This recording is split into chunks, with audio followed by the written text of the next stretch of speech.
Aujourd'hui, on parle d'une tendance inquiétante, les adolescents qui customisent leurs appareils dentaires avec les Fashion Braces.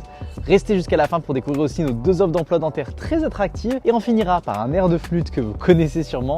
Bienvenue dans ce Jobber Time. Les appareils dentaires, encore jugés peu esthétiques il n'y a pas si longtemps que ça, sont devenus des accessoires de mode pour certaines adolescentes. Grâce aux réseaux sociaux et en particulier TikTok, une nouvelle tendance a émergé, les Fashion Braces. Cette technique encourage les jeunes à personnaliser eux-mêmes leurs appareils orthodontiques en y ajoutant des couleurs, des accessoires fantaisistes ou même des bijoux. Si cela peut sembler inoffensif à première vue, les orthodontistes sont préoccupés. Pourquoi? Parce que ces modifications faites à la maison, souvent en suivant des tutoriels en ligne, peuvent causer des dégâts irréversibles. L'émail des dents qui est fragile peut être gravement altéré. De plus, les fils et bagues mal fixés peuvent se détacher et entraîner des blessures aux gencives ou même un risque d'étouffement. Le phénomène va encore plus loin dans certains pays, notamment en Asie du Sud-Est où porter un appareil dentaire est perçu comme un signe de richesse. Là-bas, certains jeunes se collent de fausses bagues dentaires, souvent fabriquées à partir de matériaux de mauvaise qualité et qui peuvent contenir des substances toxiques comme le plomb, entraînant des infections graves. La Thaïlande a dû interdire ces faux appareils dentaires après plusieurs cas d'infections mortelles. Professionnels de santé dentaire, il est crucial de sensibiliser les jeunes face aux dangers des Fashion Braces et rappeler que la manipulation d'appareils orthodontiques ne peut se faire qu'en présence d'un professionnel. Maintenant, Mario, notre consultante dentaire, vous parle de ces deux offres d'emploi attractives à ne pas louper.